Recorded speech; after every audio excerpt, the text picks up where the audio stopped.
በስመ አብ ወወልድ ወመንፈስ ቅዱስ አሐዱ አምላክ አሜን። በስመ አብ ወወልድ ወመንፈስ ቅዱስ አሐዱ አምላክ አሜን። በስመ አብ ወወልድ ወመንፈስ ቅዱስ አሐዱ አምላክ አሜን። ሰላም ሰላም ስድራሉ ለእግዚአብሔር ከመይ ትውዕሉ ከመይ ተመሲዩ አነ አምላክ ይመስገን ሰላም እየ። ከምታነ ሰላም ዘለዋ ሰላም ክትኩም ደሞ በዓልቱም ብሎ ተስፋ እየ። ታሪክ ሰማዕት ቅዱስ ፋሲለደስ። ቅዱስ ፋሲለደስ ናይ ሮም ንጉስ ሓላፊ ሰራዊት ነበረ። እታ መንግስታውያን ብናቱ ምኽሪ እያ ጸኒዓ ትነብር። ብዙሓት ተባዕትዮን ኣንስትዮን ኣገልገልቲ ነበርዎ። ናይ ሮም ንጉስ ኒሞሪኖስ ሃብቲ ቅዱስ ፋሲለደስ ኣእትዩ ወይ ከዓ ተመርዒዩ ኒዮስጦስ ገላውዲዮስን ኣብዶርን ወለደ።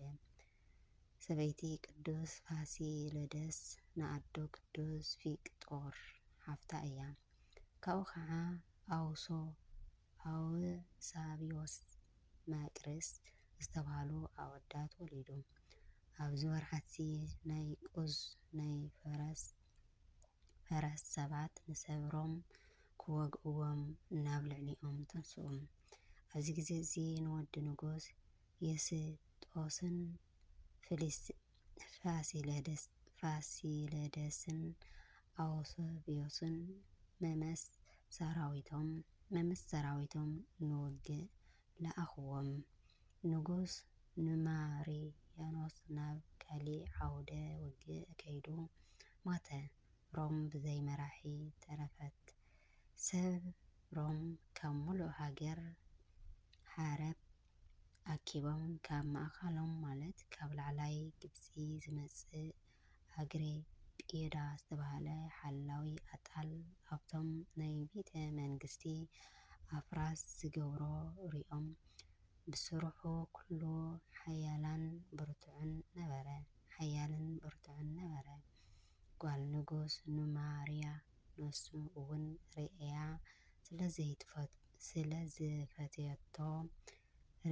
ስለዝፈተየቶ ተመርዓወቶ። ስም መንግስቱ ከዓ ዲዮቅልጥያኖስ ተባሃለ።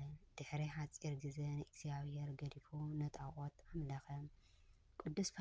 ቅዱስ ፋሲለደስ ሰሚዑ ብጣዕሚ ጉሃዩ።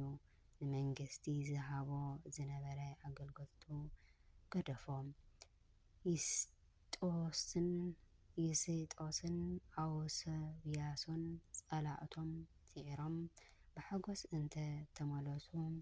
ዲዮቅልጥያኖስ ጣዖት ኣቂሙ ጸንሖም። ብጣዕሚ ሓዘን ተሰሚዕዎም። ንዲዮቅልጥያኖስ ቀቲሎም ኒዮስጦስ ከንግሱ ፈተው። ቅዱስ ፋሲለደስ ግና ካብዚ ነገር እዚ ከልከሎም። ድሕሪኡ ቅዱስ ፋሲለደስ ንቤተሰቡን ኣዝማዱን ሰራዊት ኣገልገሎቱን ኩሎም ምእንታ ስም ክርስቶስ ሰማዕትነት ክቕበሉ ምዃን ኣረድኦም። ንሳቶም እውን ንሕና እውን ካባኻ ፈፂምና ኣይንተርፍን ኢና ምሳኻ ክንመውት ኢና በልዎ። ንግዚኡ ኣብ ቅድሚ ዲዮቅልጥያኖስ በይሞም ብክርስቶስ ምእማኖም ገለጹ። ካብዚ ዝተልዓለ ንጉስ ዝፈርሃ ምክንያት ንሳቶም ደቂ ነገስታት ምዃኖም ስለ ዝፈለጠ ሽዑ ብምኽሪ ናይ ቅዱስ ፊቅጦር ኣባ ሃርማኖስ ቅዱስ ኣባድርን ሓለፍቱ ኢራንን ናብ ሓንቲ ሃገር ኣውስባስዮን ሓው ማቅርን ናብ ካሊእ ቦታ ገላውዲዮስን ድማ ናብ ካሊእ ሃገር ማለት 5 ከተማታት ናብ ዝርከብዎን ኣብ ምድሪ ኣፍሪቃ ናብ መኮነን ምድራስ ተለኣኹ። ምድሩስ ምስ ረኣዩ ስልጣን መንግስቲ ብምንዓቑ ብጣዕሚ ኣደነቐ። ጎይታ መልአኩ ልኢኹ ንቅዱስ ፋሲለደስ ብመንፈስ ናብ ሰማይ ኣውፂኡ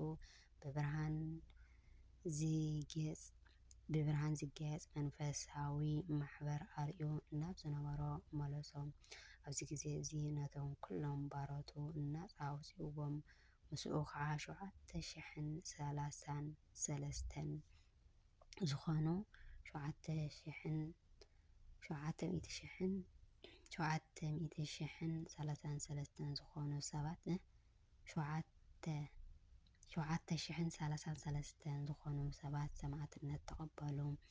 ቅዱስ ፋሲለደስ መከራ በርቲዕዎም ብመንኰርኰርቱ ብዝተሳሓሉ ናይ ሓፂን ዘንግታት ስግኡ ተበጣቲሱ ሞተ። ጎይታ ግን ካብ ሞት ኣተንስኦም። ነዚ ምትንሳእ እዚ ዝረኣየ ኣህዛብ ብጎይታ ኣመኑ። ቅዱስ ፋሲለደስ ንንጉስ ጣዖታት ረጊሞም ብበር 14,700